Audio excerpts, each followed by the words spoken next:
Allah berkalam kepada dunia, ya dunya murri ala awliyai wala tahluli lahum fataftinihim.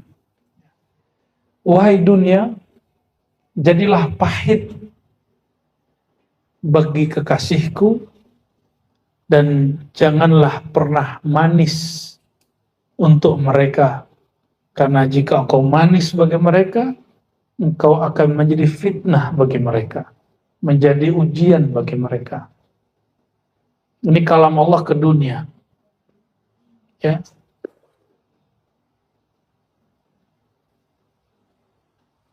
Jadi dunia ini dapat kalam, ya. Maka ciri-ciri kekasih Allah, walaupun dunia di tangannya, tapi dia nggak pernah mencintai dunia, karena bagi dia dunia itu pahit. Dunia itu pahit. Jadi kalau antum mulai merasakan manisnya dunia, itu masalah, berarti bukan kekasih Allah. Oleh karena itu, untuk memahitkan dunia, selalu ketuk kolbunya dengan nama Allah. Terus sebut nama Allah, Allah, Allah, terus. Ya, sehingga tidak sempat dunia itu bersemayam di kolbu. Baru memasuk, sebut lagi nama Allah. Baru masuk, sebut nama Allah. Itulah sebabnya, walaupun secara fikih ikut majelis itu sunat, tapi secara ilmu hakikat ngaji dan ikut zikir itu wajib. Bukan karena pengajiannya dengan Buya Aldomi, dengan biasa, bukan. Tapi karena pengajian itu, kajian dan zikir itu dapat mendorong dunia keluar. Suluk itikaf, kenapa kemudian menjadi hampir wajib bagi seorang salik? Karena dapat mendorong dunia keluar, dan keluar lebih cepat dari orang-orang yang ngaji 10 tahun. Antum itikaf 10 hari, itu dibimbing oleh guru yang tepat, itu cepat kerak-kerak dunianya cepat keluar itu. Rasain sendiri, ya, rasain sendiri. Kapan sadarnya? Kalau sudah keluar.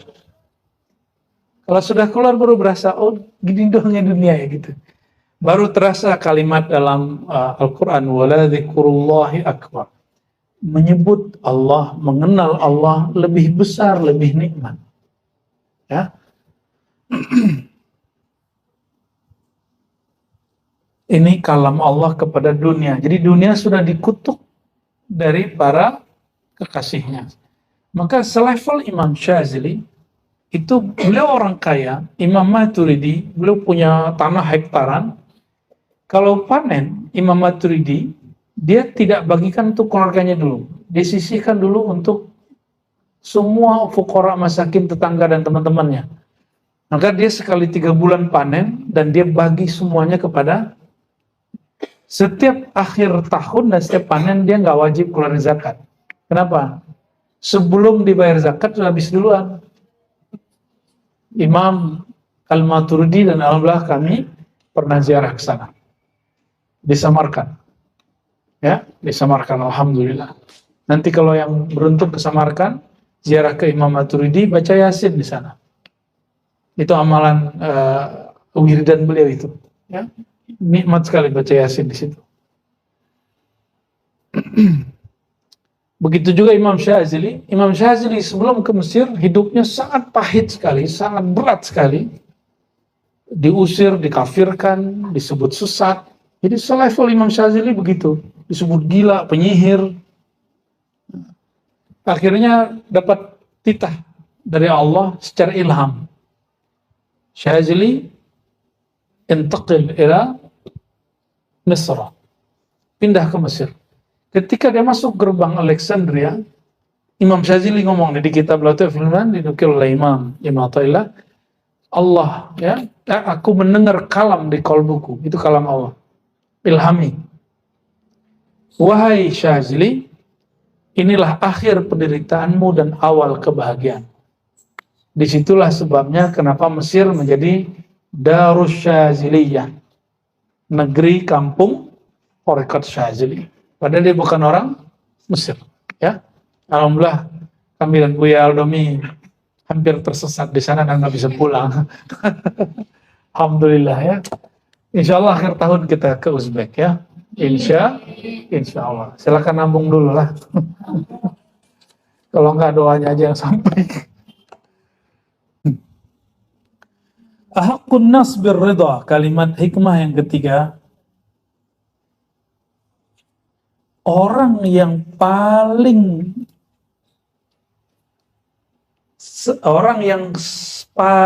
berhak atau yang semestinya ridha kepada Allah adalah orang yang mengenal Allah, ahlul ma'rifah billah.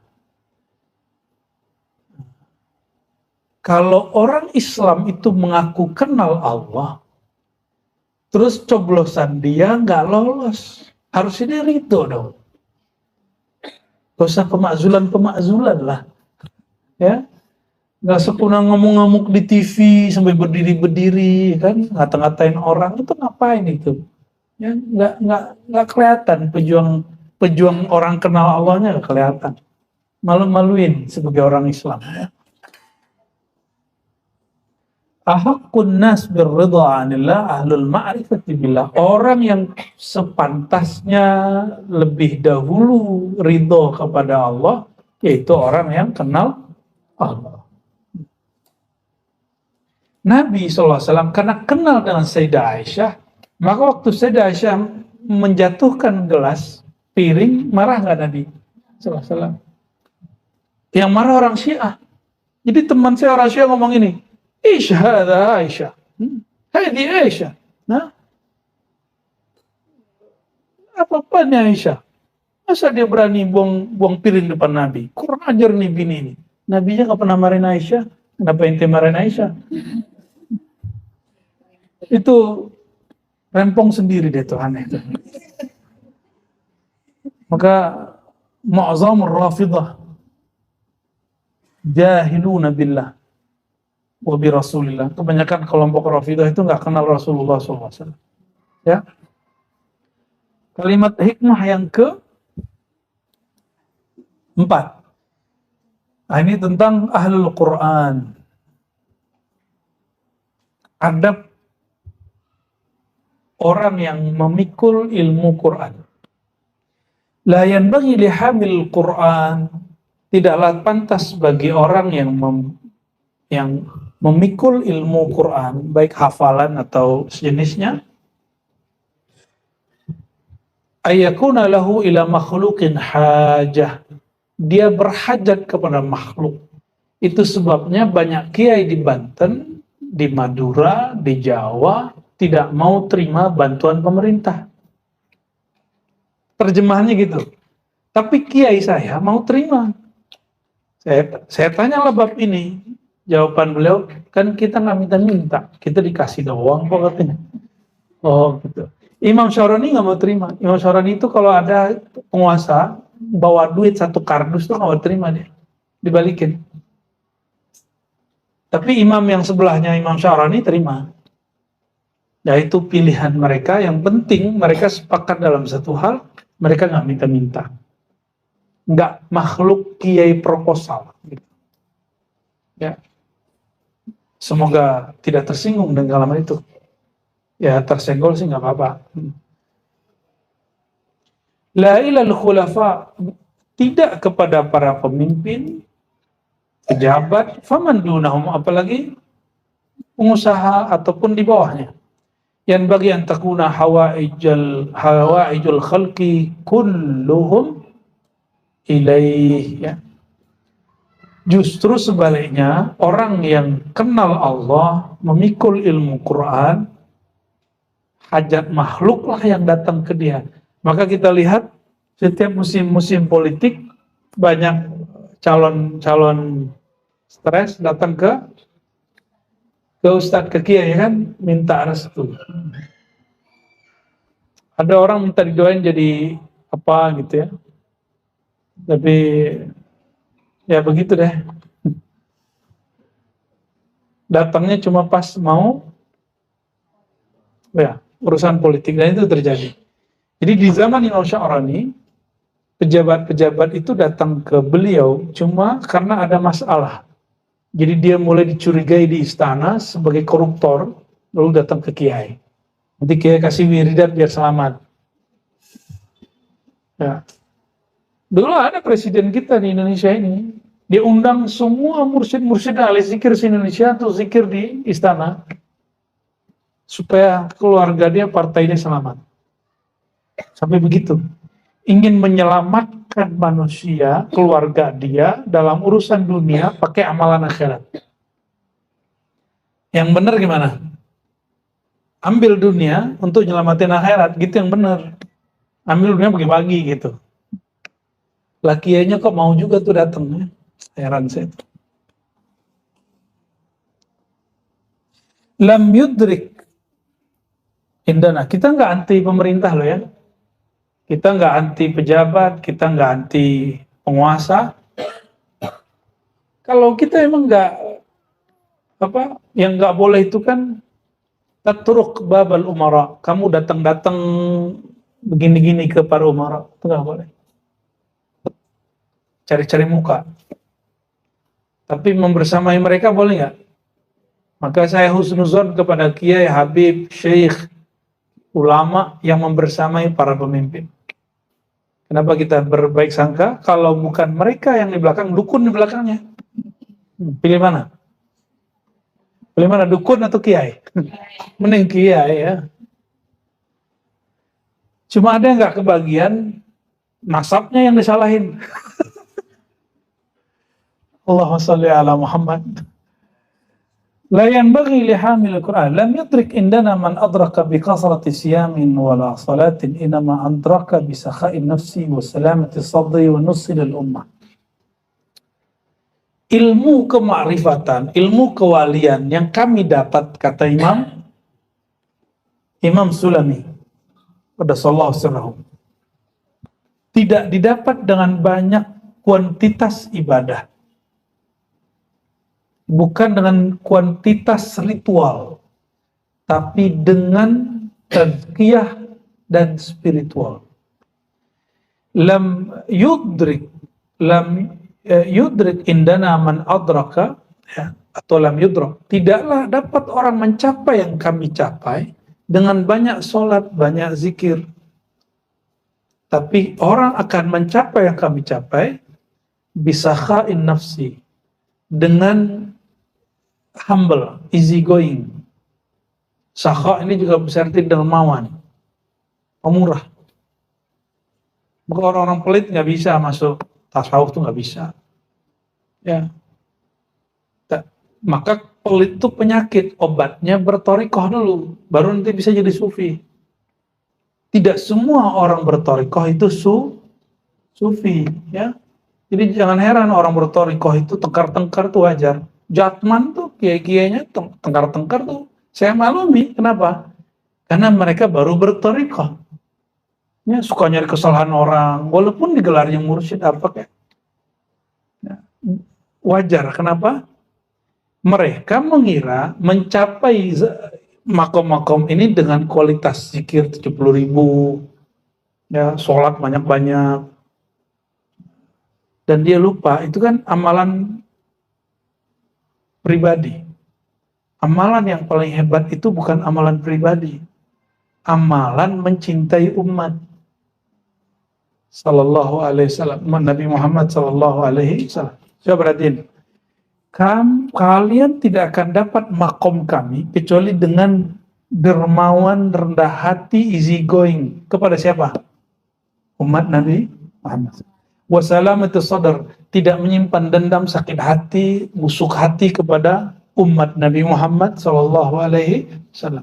Terakhir, wanus lil ummah, dan tulus untuk membantu, menasihati umat, berkorban untuk umat. Nah, di dalam mustalah sufi, orang yang suka berkorban itu disebut futuwah, dari kata fata. Apa istilahnya? Futuwah. Diambil dari lafaz fata yang ada pada asistennya Nabi Musa. Nabi Musa itu punya asisten, itu anak muda. Namanya Yusha bin Nun, disebut Fata. Si Fata ini dia berkorban mau bawain khidmat kepada Nabi Musa yang gak jelas mau kemana. Cuma suruh bilang ini, kamu bawa ya ikan ini, katanya sih ikan koi. Benar gak itu walau-walam, tanya sama ahlinya. Ikan itu kecil, dibawa, itu kayak gak masuk akal, ngapain coba bawa ikan? Apa urusannya ikan itu dengan Nabi Khidir? Dan Fata, karena dia berguru kepada Nabi Musa, dia tinggalkan egonya, dia tinggalkan kampungnya, dia masih muda, dia tinggalkan kekasihnya. Nggak kuat. Nggak kuat. Ya. Kalau diribat, kalau bisa, antum dapat kekasih di sini. Kita fasilitasi ya.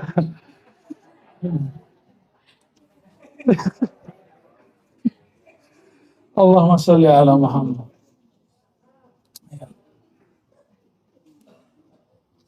Untung poligami masih ditutup diribat kan. Kalau enggak udah senang tuh. Enggak ada. Masih ketutup. Ntar lagi kebuka katanya. Allahumma sholli ala Muhammad. Jadi perhatikan di sini, mencapai makom kewalian yang dimaksud Imam Fudail itu bukan dengan banyak wirid saja. Wirid penting, tapi mesti ada wirid yang lebih besar, yaitu wirid sosial. Ini wirid sosial. Kita disakitin orang, kita nggak sakit hati, namanya salamatus sadar. Di depan dia ngomong apa, di belakang dia ngomong lain. Antum kemudian berlepas, ya sudah, nggak apa-apa. Itu namanya salamatus sadar. Udah begitu belum? Ya.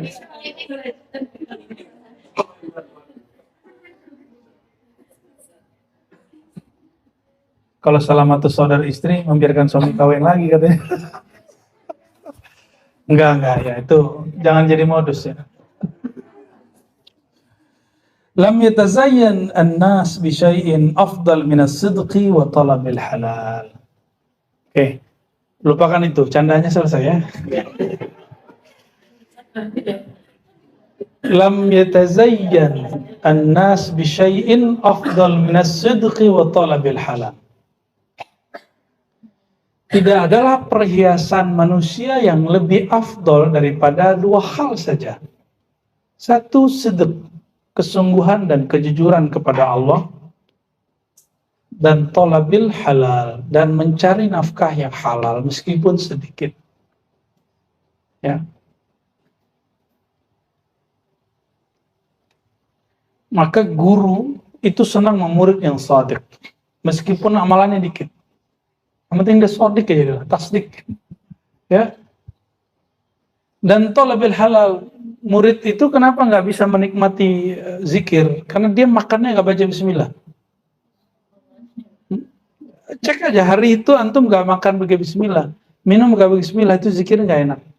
Apalagi makannya haram. Gitu. Yang aneh makannya haram tapi pakai bismillah.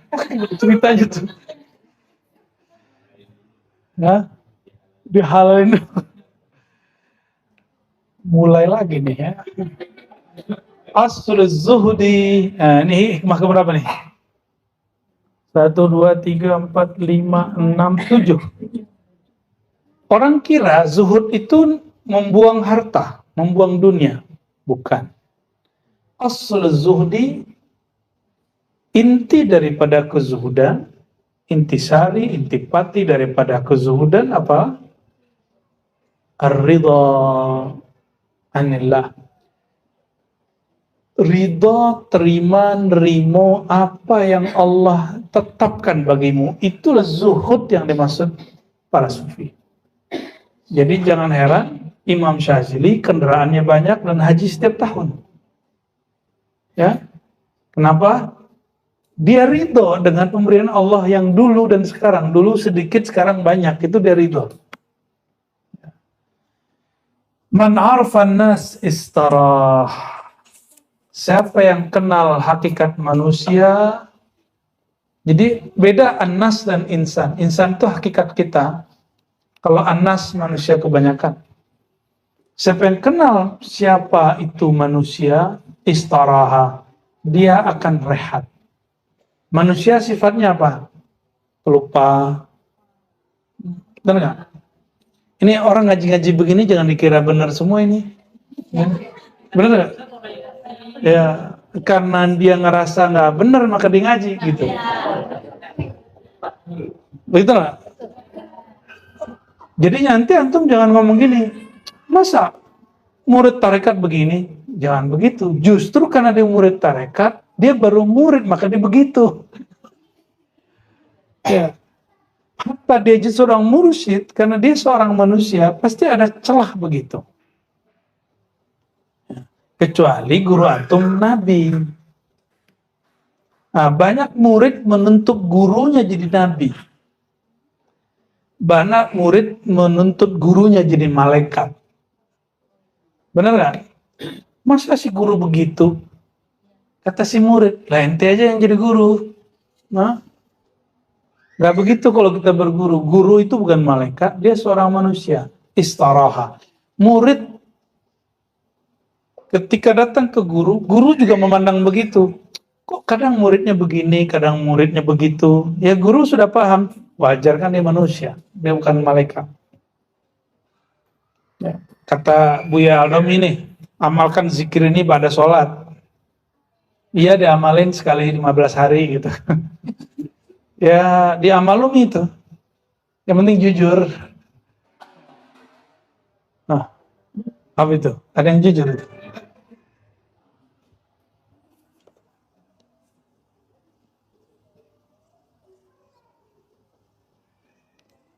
Kalau mau kenal orang lagi seneng apa lagi marah? Kalau mau kenal orang, lihat dia lagi marah. Nah, coba perhatikan.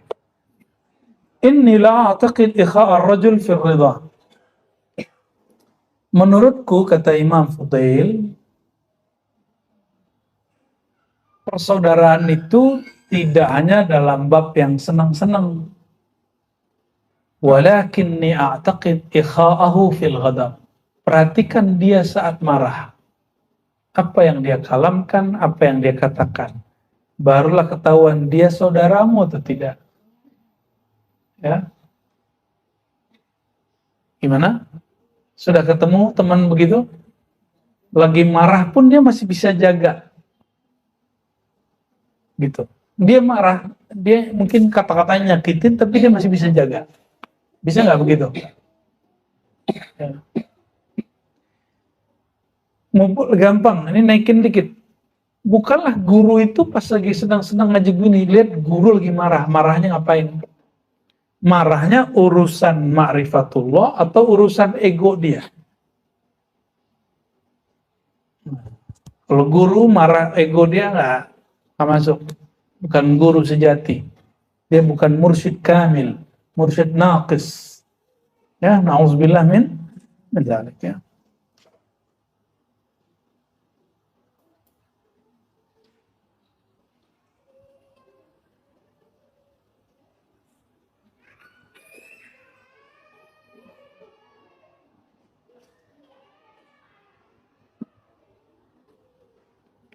Nah, dulu ada fenomena yang disebut qurra. Qurra ini para pembaca. Bisa membaca Quran, hafiz Quran, ahli tilawah, qiraat, juga bisa pembaca hadis. Qurra disebut apa? Jamak dari qari. Ada image agak kurang enak terhadap qurra itu. Nah, semoga agak beda qari sekarang dengan qurra dulu. Ini silakan nanti kalau dapat feel-nya, oh maksudnya kali begini gitu ya. Kita terjemahin harfiah dulu. Taba'ada ya taba'adu, taba'at ya taba'at minal qurra. Menjauhlah kamu dari para qurra, para pembaca Quran atau orang yang suka tampil-tampil maksudnya. Fa innahum in habbuka, Karena mereka jika senang kepada engkau, madahuka, mereka pujimu. Bima laysa fika, dengan pujian yang tidak pantas ada pada dirimu. Oh, ternyata qurra di sini maksudnya syu'ara. Bukan qurra para pembaca Quran. Tapi para, kalau dulu mungkin sastrawan, mereka berfungsi sebagai pemberita.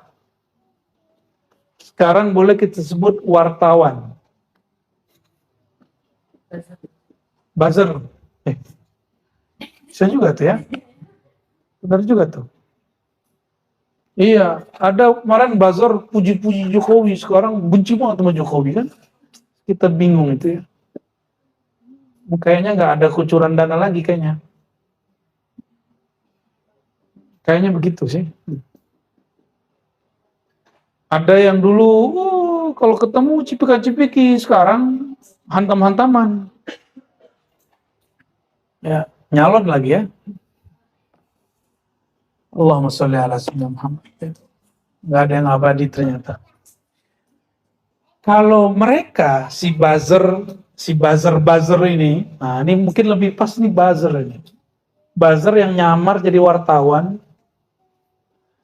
jadi pemberita, atau jadi YouTuber. Hati-hati sama mereka. Kenapa? Mereka itu lagi cari viewer. Ya, jika mereka senang kepadamu, dia akan puji kamu supaya orang yang dengar ikut dia. Supaya apa? Viewernya mbak. Ada kan? Begini kan begitu kan? Ternyata dulu formatnya begitu Bu ya. Tapi kalau sudah nggak senang, takut viewernya hilang, abghaduka, ya, kalau mereka nggak senang sama kamu, syahidu alaik, maka mereka akan memberikan persaksian buruk terhadapmu. Wa qubila minhum, dan mereka tetap diterima. Ya, jelek-jelekin orang. Oh, kayaknya sekarang ya sebagian YouTuber masuk ke situ. Kalau lagi masyhur, puji-puji kajiannya keren, Ahlussunnah wal Jamaah. Ya, pas sudah, kayaknya ada yang nyerang nih, ambil jarak takut viewer kita hilang. Ya, karena takut dengan kalimat, dulu mah saya ikut dia, kalau sekarang mah enggak. Takut dengan kalimat begitu. Padahal, idza araftan nas istarahta. Kalau engkau kenal hakikat manusia itu sifatnya apa, kamu akan rehat dari manusia. Jangan senang dipuji, juga jangan sedih kalau dicaci, biasa aja. Ya. Maka ini buya-buya ini siapa tahu nanti viral kan. Mohon maaf ya. Ini kan udah mulai-mulai nih. Biasa aja. Orang yang muji-muji kita itu belum tentu selamanya muji kita. Dia muji sesuatu yang ada di pikiran dia, terlihat pada kita. Beda dengan murid yang shadiq. Murid yang shadiq memandang gurunya pewaris Rasulullah SAW, maka dia memuji gurunya karena memuji Rasulullah SAW. Lalu kalau dia melihat aib pada gurunya, dia mengatakan, ya guru saya bukan Nabi. Jadi kalau ada orang jelekin gurunya, emang guru saya bukan Nabi, guru saya emang jelek. Tapi dia sadar dengan kejelekannya, sedangkan ente jelek, nggak sadar ente jelek. Kenapa kita berguru kepada guru kita itu? Karena dia merasa dirinya hina dan dia sadar dirinya hina. Dan mereka yang mengajarkan kehinaan itu kepada kita. Ya. Jadi kalau belajar thariqat itu cuma wirid-wiridan, ngaji-ngaji umum, itu standar. Antum nanti dikritik orang nggak akan kuat. Ya, ada santri kita viral dikit, dibully di kolom komentar YouTube, langsung off name. Masuk UGD langsung. Serius. Ternyata serangan fisik itu lebih dahsyat daripada santet. Serangan psikologis itu lebih dahsyat daripada santet. Itu kalau dimusuhin di sosial media, itu lebih ganas tuh. Santet lewat. Teluh lewat. Oleh karenanya, kita tidak pernah menyarankan antum silakan punya sosial media, tapi jangan aktif dalam bertengkar di situ. Ya. Jadi kalimat balas membalas itu kalau perlu nggak usah diperhatikan. Oke? Wah, masih banyak nih. Wasula an tawadu. Beliau ditanya mengenai hakikat tawadu. Tawadu ngapain? Tawadu itu apa? Jalan begini-gini gitu. Ya. Tawadu itu apain? Rendah hati. Pakai baju biasa gitu ya. Begitu. Ngomongnya kulo gitu ya. Hamba gitu. Itu mah bukan. Itu tata kerama namanya. Tawadu dengan tata kerama beda. Tawadu dari kata tawadhu'a, ya tawadhu'u tawadu'an, wadha'a. Meletakkan egomu, membuang egomu, itu yang disebut tawadhu. Ya. Ego itu aku, merasa aku. Contohnya gini, mohon maaf, antum dapat ijazah nih, torikot apa gitu di Jawa atau di Arab, terus duduk di majelis Syekh Fulan, duduk begini, aneh nih mursyid, pengen dihargai kayak orang-orang lain, padahal orang nggak kenal kita. Terus pas kenalan, kenalkan saya mursyid tarekat. Nah, begitu gak? Atau ngomong ini, sesama mursyid jangan gitulah. Emang begitu? Itu namanya tidak meletakkan kediriannya. Ya. Ya, itu pengalaman Buya Alom itu ketemu orang begitu tuh. Ashtahi mardan bila awad. Ini jangan ditiru ya. Ini belum ngomong. Saya berharap kalau sakit nggak ada orang berkunjung, maksudnya nggak dianggap. Dia sampai ke situ loh. Naruh egonya sampai begitu. Saya waktu kecil senang kalau tidak dikunjungi orang.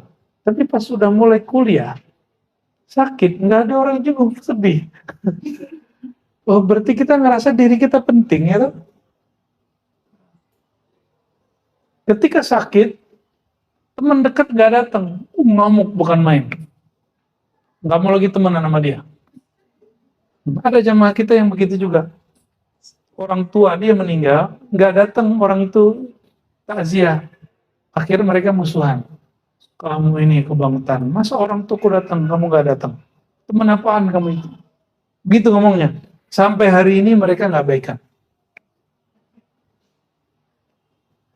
Padahal dalam tasawuf, ashtahi maradan bila awad. Saya kalau sakit berharap tidak ada yang menjenguk. Karena aku tiadalah siapa-siapa. Gitu. Tapi Fudail waktu sakit gimana? Setiap detik ada orang yang datang. Kecuali khodamnya mengatakan tutup pintu, udah selesai. Ini guru lagi rehat, kalian nggak boleh masuk, baru nggak bisa orang masuk.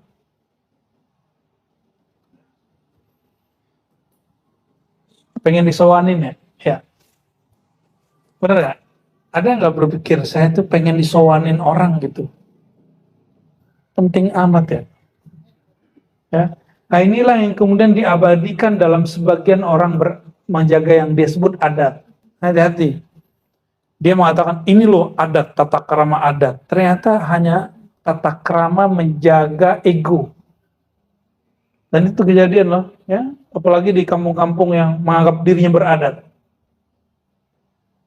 Coba antum lihat sudah. Kayak ada tuh Dodo ini, kalau ponakannya nggak datang dia marah nih. Marah dia. Ya. Apalagi di sana anak kemenakan ya, anak dari jalur ibu. Datang ngasih undangan. Bisa diusir itu. Kalau di Padang itu kalau masih keluarga besar nggak boleh ngasih undangan, nggak boleh mengundang. Yang ada memberitahu dan meminta restu. Beda. memberitahu, minta restu. Datuk, saya ini mau nikah, mohon restunya tanggal sekian. Jangan kasih undangan, nanti dia bilang, emang aku siapamu? Itu nanti.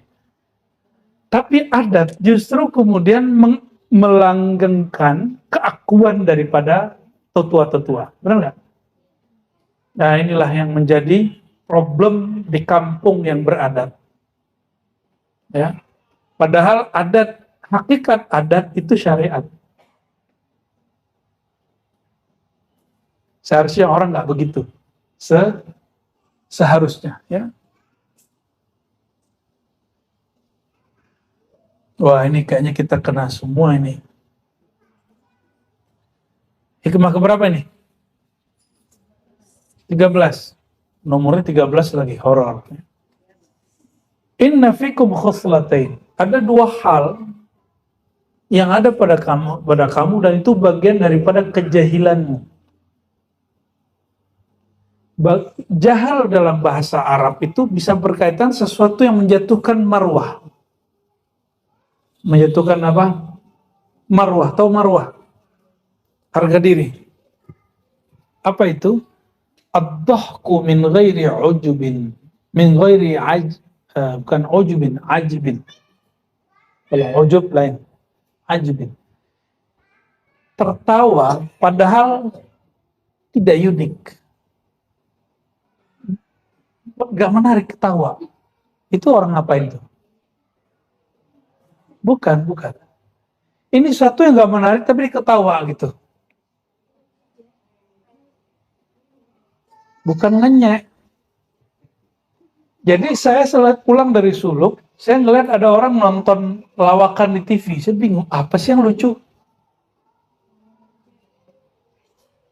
Jadi ada hal yang menurut saya nggak lucu, bagi dia lucu. Dan yang menurut saya lucu, bagi dia nggak lucu. Repot deh kalau itu begitu ya.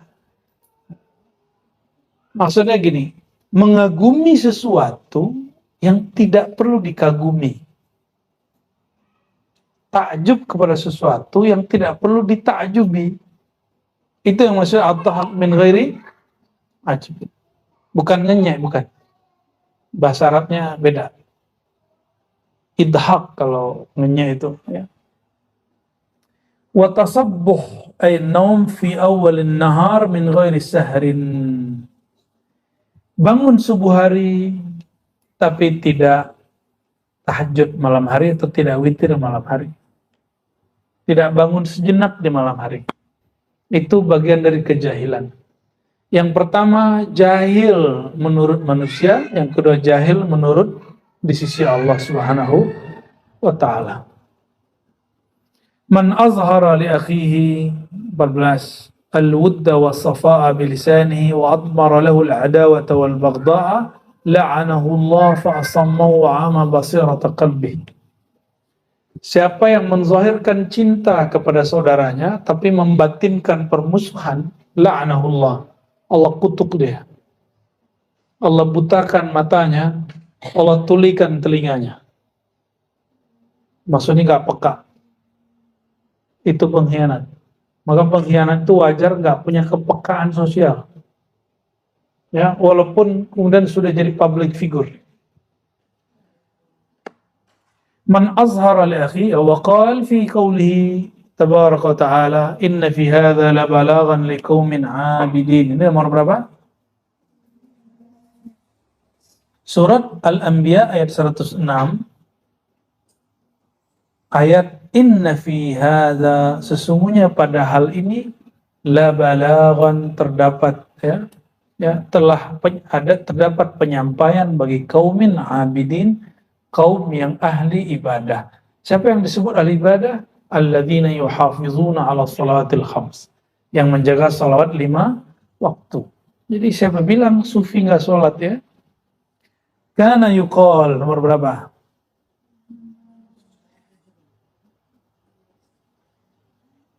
Ju'ila syarru kulluhu fi bait wa ju'ila miftahu ar-rughbah fi dunya wa ju'ila al-khairu kulluhu fi bait wa ju'ila miftahu az-zuhdu fi dunya.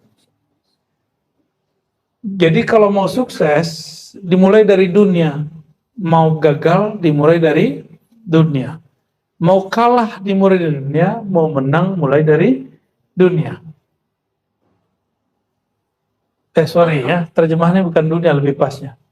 Kalau mau menang, mau kalah, mau baik, mau buruk dimulai dari rumah. Tapi kalau begitu Imam Ghazali, al-bait yani sadruka. Rumah itu adalah dirimu sendiri. Jadi kalau mau buat baik, mulai dari rumah kita, yaitu rumah diri. Ya, lembaga diri, lembaga jiwa. Ju'ila syarru kullu fi bait. Semua keburukan dijadikan di rumah, ada dalam diri kita. Dan miftahnya, kuncinya adalah raghbah fid dunya, cinta dunia. Cinta dunia. Dunianya ustadz, popularitas dan duit. Dan banyak jamaah. Itu dunia. Jika dia mulai mencintai itu, maka syarr, batin dia semuanya buruk. Makanya banyak ustadz mulai menyerang ustadz yang lain karena dia merasa jamaahnya diambil. Padahal kan nggak ada namanya ustadz boleh melarang jamaah ngaji ke orang lain, boleh nggak? Ini mohon maaf nih, antum nih mau ngaji habis ini ke orang lain, saya nggak boleh ngelarang. Ngaji aja. Besok ngaji lagi di sini juga nggak apa-apa. Kita nggak ngelarang, ya. Kenapa? Antum berhak atas diri sendiri. Kita nggak punya hak. Ya. Itulah dahsyatnya orang berthariqah. Dia datang kepada gurunya karena kesadaran. Beda dengan pesantren. Pesantren dicokokin sama gurunya. Dipaksa sama orang tuanya, benar nggak? Anaknya belum tentu mau. Kalau berthariqah, ngapain lah tuh kan? Hari Jumat, mulai jam 6 sampai jam 12, benar nggak? Ngapain lah tuh? Ya. Hari Selasa, mulai dari jam 4 sampai jam 10. Bajul semperan. Dikata-katain Buya Asmi, Buya Aldomi. Ngapain lah tuh kan? Tapi karena emang datang dengan kesadaran, kita siap loh dikata-katain. Wa ju'ila al-khair kulluhu fil bait. Semua kebaikan ada di dalam bait, rumah, yaitu rumah diri. Dan kuncinya az-zuhdu fid dunya. Zuhud dari dunia.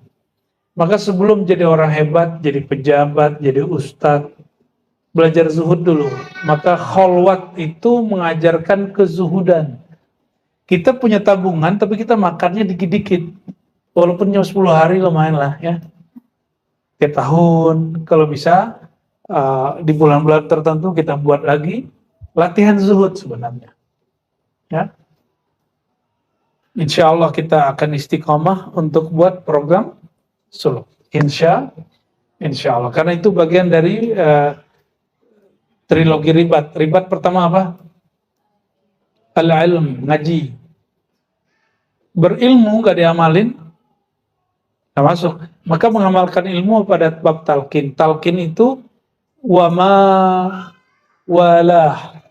Dan semua turunan dari talqin, termasuk di situ bayat, riyadhah, mujahadah, kholwat, suluk, kajian hakikat, kajian marifat, semuanya masuk di situ.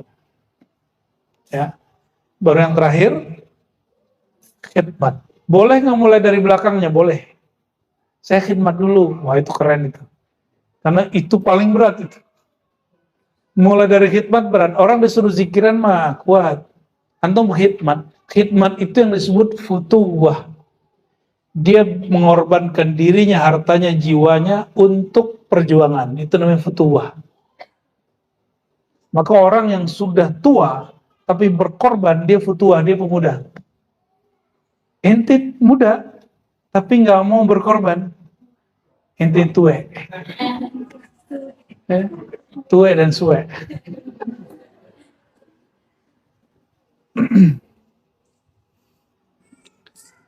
Man kaffa syarrahu fama dayya'a sirrahu. Atau man kuffa syarruhu fama dayya'a sirruhu. Siapa yang berjuang melawan agar tidak mengeluarkan keburukan kepada orang lain, menyakiti orang lain, duya sirru, maka akan tetap ya tersimpan sirnya. Salasu khisal tuksil qalb. 3 hal yang dapat mengeraskan kolbu. Ini kataan Imam Qadhi Iyad. Nih coba cek. Kayaknya kita kena semua ini ya. Pertama, yang menyebabkan hati keras. Kasratul akli. Banyak makan. Wa kasratun naumi. Banyak tidur. Yang terakhir, wa kasratul kalami. Banyak ngomong. Di sini masuk banyak main sosial media. Oke. Masuk gak kita nih? Masuk. Ini juga masuk. Banyak ngomong nih. Ya. Apa diam-diam aja kita? Maksudnya kasratul kalam fima la yanfa. Banyak kalam pada yang tidak bermanfaat. Main handphone yang gak manfaat masuk. Tapi kalau bermanfaat nggak masuk. Main sosial media, jika itu berkaitan dengan usaha kita, rezeki kita, atau silaturahim, maka dia nggak masuk. Ya, justru malah memperbagus.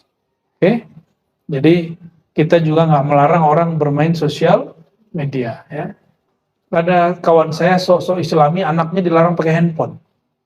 Ya, tapi udah 4 bulan nggak tahan juga, kasih juga. Loh kenapa bro? Nggak kuat? Ya ternyata bukan begini caranya. Ya nggak kuat. Waktu kita ngasih handphone ke anak kita untuk dipinjamin 1 jam 2 jam, dia bingung. Kok Ustadz ngasih anak handphone? Itu nggak Islami Ustadz. Ustadznya diajarin sama dia. Ya bagus sih. Ya. Khairul amal akhfa. Sebaik-baik amal yang pengamalnya menyembunyikan amalan itu. Wa amna'ahu minasyaitan ab'adahu minal. Sehingga jauh dari syaitan, jauhlah dari riya. Orang mengira amalan yang sembunyi itu amalan di kamar, malam-malam hari gitu. Bukan. Amalan yang khafi itu amalan yang ada di dalam diri, yang paling khafi. Kalau kita zikir di kolbu, orang tahu nggak?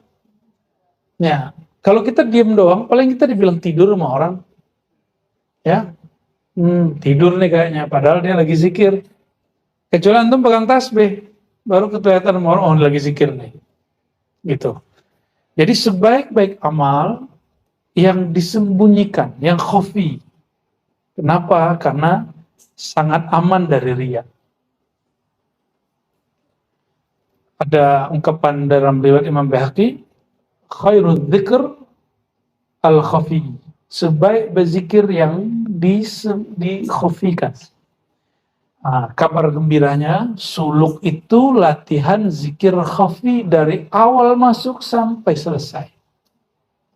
Ya. Latihan zikir khafi dari awal masuk sampai, kecuali jam sholat dan zikir-zikir ba'da sholat itu pakai jahar ya. Nggak kayak zikir tadi ba'da isya, ba'da asar ya. Itu mas sengaja dilepasin biar kangen ba'da pas puasa gitu ya. Cuma kasihan tetangga. Inna man syakara ni'mata inna min syukri ni'mati an tuhadditsa biha. Salah satu tanda, ini agak kebalikan sedikit dengan yang tadi. Orang mengira menampilkan nikmat itu riya. Enggak. Riya itu menampilkan amal, bukan menampilkan. Jadi kalau soulmate nampilin rumah, itu urusan dia. Ustadz soulmate nampilin rumah, itu enggak riya. Kalau dia nampilin sholatnya 100, itu baru riya. Dia nampilin rumah ya. Harganya berapa? Ya nggak apa-apa, biarin aja urusannya itu. Kalau antum nggak sanggup beli ya jangan iri gitu. Urusan kolbu dia, cinta dunia, cinta Allah, itu kan dia yang tahu. Kita kan nggak tahu.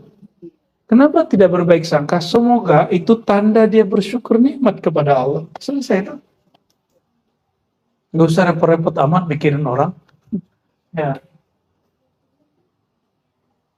Kalau ente kaya boleh, Ustadz kaya nggak boleh. Enak bener jadi orang. Aballahu alla yaj'al arzaqal muttaqin min haitsu la yahtasibun. Allah itu enggan kecuali apa? Rezekinya muttaqin, orang-orang sampai derajat takwa, itu enggak boleh rezeki tetap. Rezeki mereka mesti min haitsu la yahtasib. Maka Allah itu enggan sama Buya Aldomi yang rezekinya cuma sekali sebulan. Allah mau lebih dari itu. Ya. Yang bukan gaji kampus.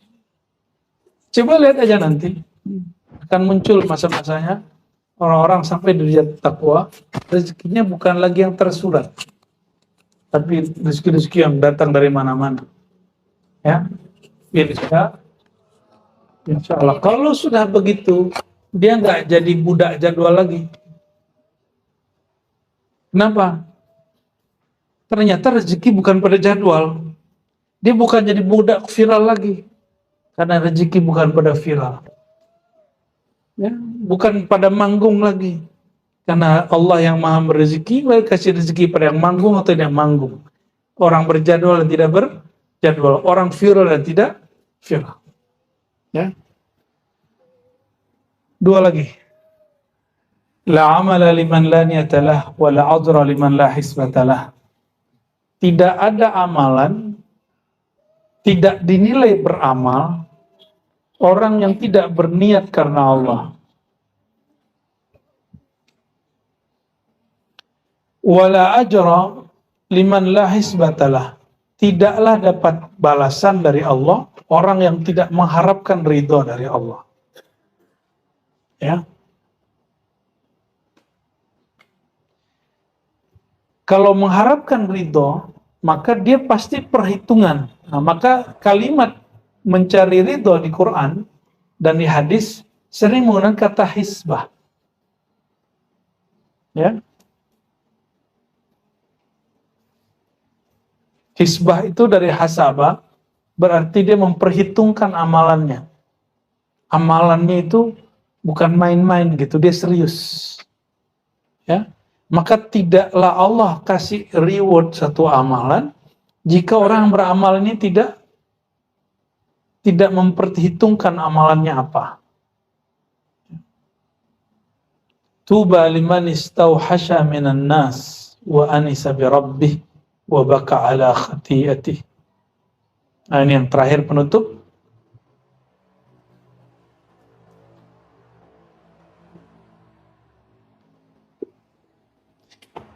Maka beruntunglah tuba. Tuba ini secara harfiah beruntung, berkah. Secara maknawi, secara hakikat, itu isim syajarah fil jannah, salah satu nama pohon di surga. Tuba liman istauhasha minan nas. Beruntunglah orang yang menjaga dirinya dan tidak banyak bercampur baur dengan kebanyakan orang. Nah, sekarang bercampur baur itu tidak lagi offline, lebih banyak online. Ya. Wa anisa bi rabbih, dan dia lebih banyak bermesraan dengan Tuhannya. Wa baka ala khati'ati, dan dia menangisi kesalahan-kesalahannya. Itu maksudnya apa? Di saat orang asik kemana-mana, ya, asik ikhtilat yang tidak bermanfaat, gaul yang nggak manfaat, dia malah sibuk dengan Allah Subhanahu wa Ta'ala. Tapi yang sangat misterius itu adalah ada orang zahirnya dia bercampur dengan manusia, tapi batin dia sangat mesra dengan Allah Ta'ala. Orang itu yang lebih spesial. Ini untuk para muridin. Kalau itu untuk para wasilin. Maka Imam Ghazali mengatakan khalwat terbagi dua. Menyepi terbagi dua. Ada khalwat zahir, ada khalwat batin. Khalwat yang zahir Kita nyepi dari orang, tapi kholwat batin, zahir bersama manusia, makhluk, tetap bekerja, tetap usaha, batinnya bersama Allah Subhanahu Ta'ala. Dan gak mungkin itu kecuali berlatih. Ya, dan saya sampaikan teman-teman, banyak sekali yang ngejekin suluk. Ngapain suluk? Suluk pakai kelambu. Ya, suluk itu di keramaian. Iya, suluk keramaian itu ada. Itu salah satu usul Thariqah Naqsyabandiyah. Salah satu pokok ajaran Thariqah Naqsyabandi bersunyi-sunyi dalam keramaian. Kita ramai dengan orang, tapi batin kita bersama Allah. Tapi untuk mencapai itu, mesti khalwat dulu dalam kesunyian. Lo dalam sunyi aja nggak berhasil, terus ente belago mau langsung keramaian. Ada orang yang tidak berhasil dalam kesunyian, terus dia mengatakan, saya mah suluk dalam keramaian. Istilahnya suluk di balai, ya? Suluk di pasar, suluk bersama makhluk. Ya salah. Itu sombong namanya. Ya, jangan sombong. Ya, thariqat itu pokoknya sama semua, mau syatari, mau qadiri, khalwati, sama semua ke atas. Mereka punya ajaran itu dan nggak usah bangga-banggain thariqah kita. Ya, semua thariqah punya program itu. Dan insya Allah semoga program Ramadan kita dimudahkan Allah. Nanti di sini ada kitab Risalah Al-Laduniyah. Judulnya ngeri tapi isinya standar kok ya. Menjebatani antara orang syariat dan orang hakikat. Ya, kan sekarang ini banyak orang syariat dan orang hakikat ini bertentangan. Benar nggak? Kata orang syariat, ilmu tasawuf itu tinggi, nggak usah dibahas. Ada lagi yang nentang-nentang nasab tuh ngomong gini, ya, Sufi itu ngaji Fathul Mu'in, Sufi itu ngaji kitab Alfiyah, bukan buka-buka tasawuf gitu. Ya salam. Ya, nggak nyambung. Terus Imam Ghazali nggak masuk dong. Imam Ghazali nggak ngajar Fathul Mu'in. Imam Ghazali punya kitab sendiri, Al-Wajiz namanya. Dan dia ngajar Ihya Ulumuddin. Nggak gitu kalau kita mandang orang. Kita kalau punya guru, modelnya begini, kita nggak akan hukumi guru orang lain seperti guru kita. Itu cuma karena dia punya guru. Guru saya seorang sufi, tapi dia cuma ngajar kitab fikih, ngajar Alfiyah. Maka dia hukumi sufi-sufi yang lain itu nggak benar. Kenapa? Dia membuka kitab tasawuf. Bagi dia sufi itu ngajarnya apa? Alfiyah. Berarti mursyid aneh nggak bisa baca kitab. Ada 2-3 orang nggak bisa baca kitab, nggak mursyid dong. Nah, sombong bener punya ilmu ya. Mentang-mentang bisa nulis, mentang-mentang bisa baca kitab. Jangan gitu kita kalau diberi ilmu oleh Allah SWT. Baik teman-teman sahabat Allah. Barangkali itu, semoga pengajian-kajian yang kami sampaikan diridhai Allah SWT, bermanfaat di qalbu masing-masing, terutama di qalbu saya sendiri, dan Allah tutup aib kita dengan keindahan namanya, sifatnya. Allah anugerahi kita mahabbah, cinta kepadanya, cinta kepada Rasulnya, dan Allah mudahkan urusan kita akhirat dan dunia, dan Allah izinkan kita menjadi kekasih-kekasihnya.